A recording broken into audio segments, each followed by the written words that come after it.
Hello everyone, I'm Lindsay from Happy Hour Stitches, and today I'm here to show you how to make this easy double square quilt block. You can make as many as you want to make up smaller projects, whole quilts, anything you can imagine. Let your creativity explore all the options. Something special about this block is that it requires no cutting at all. You just need pre-cut 10-inch squares and pre-cut 5-inch squares, and you can get right to sewing. You don't need to cut to make this block that looks pieced. Now I will just give a little warning about this block before we start. So there is no cutting required, but the way we assemble this quilt block does end up with a little bit of fabric waste. So if you're not okay wasting a little fabric to make the quilt block easier, then this may not be the block for you, but this is the perfect project if you're looking for something quick and easy to make where you don't want to spend any time cutting, you just want to get right to the sewing part. It could be great if you experience maybe mobility issues with your hands or wrists where cutting is hard, or even if you're teaching a child to sew and you're not quite ready for them to use sharp cutting tools just yet. Now I will say in these blocks, it's also a great way to feature directional and focal prints like you can see here. It has a flower background, all the flowers are facing upright. It's a great way to frame the center fussy cut kind of design. And because of how the block is assembled, your prints will always be upright. They'll always be facing the correct direction. And that just takes a little bit of the guesswork out of it when you're sewing. Because sometimes when we're working with directional prints, we might have to cut some pieces horizontally, some pieces vertically, and we have to keep everything organized so they turn out the right way in our quilt blocks. But this is no thoughts needed. It always turns out the right way. So let's get to sewing. I think you're gonna love how easily this block comes together. The first thing we want to do is grab our materials. So to make this block, we need one 10-inch square and one 5-inch square. Now this pattern is perfect for pre-cut 5 and 10-inch squares if you have those laying around.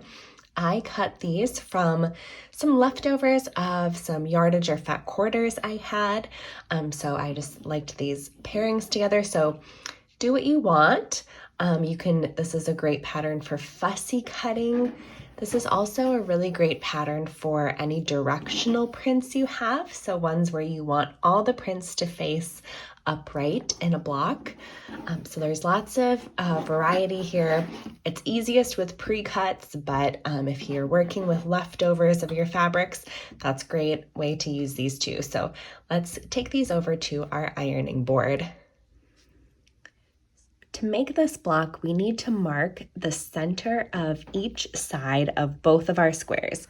So to do this, I'm just going to fold the square in half, and I'm just going to use my iron to do a little press, and that'll mark the center on half of it, and then I'll fold it in half the other way and press again.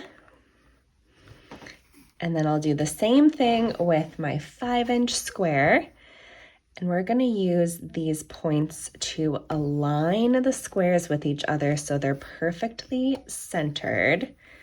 You could also, if you don't want to use an iron to press, you could use a marking tool of some sort. So however it's easiest for you. Now let's take this back to our cutting mat and we're going to pin.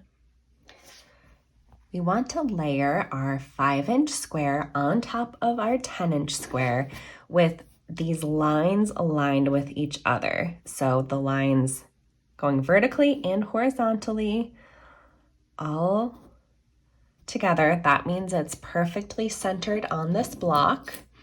And then I'm just going to add one pin right in the center just to hold these squares in place so there's no shifting. Now, I'm not using directional prints here, but if you were using directional prints like this floral in this block, make sure it's all facing upright to you as you layer things. Now it's time to sew. Here's where the magic comes in. So we are going to take one side of our block and we're going to fold it to that center marked line. And then I'm just going to give this little finger press just to keep it in place. Then we're going to sew a 1/4 inch seam along this folded edge.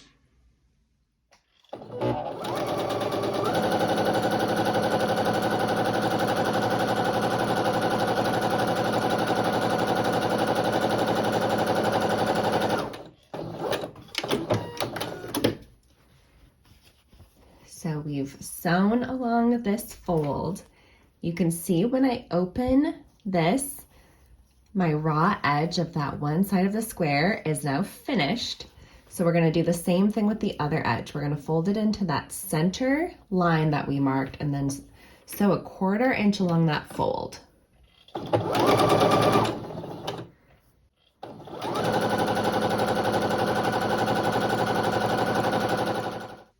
So I'm at my ironing board and I'm going to open these up. I'm going to take the pin out at this point because it's held in place.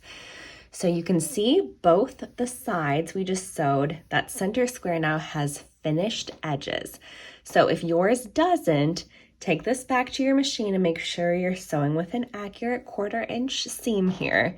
But if everything looks good, we're just going to press these two sides open like this.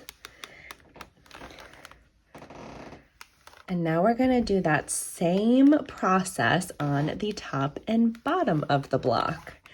So we're going to fold the top into that center marked line, do a little finger press, sew with a 1/4 inch seam, and do the same on the other side, and our block is almost done.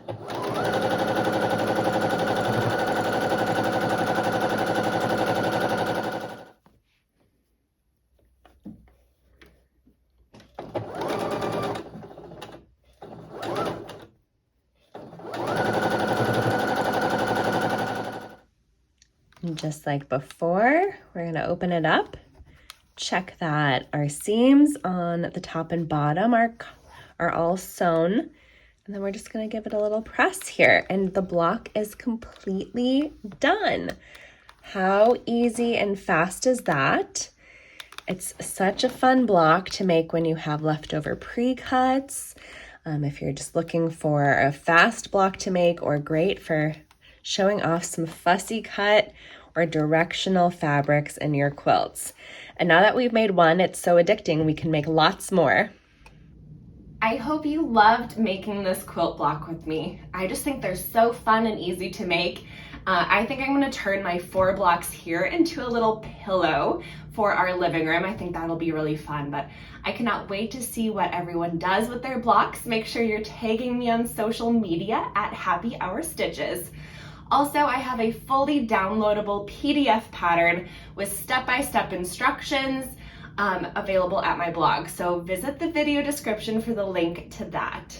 Thanks so much for joining me for this little happy hour of sewing time.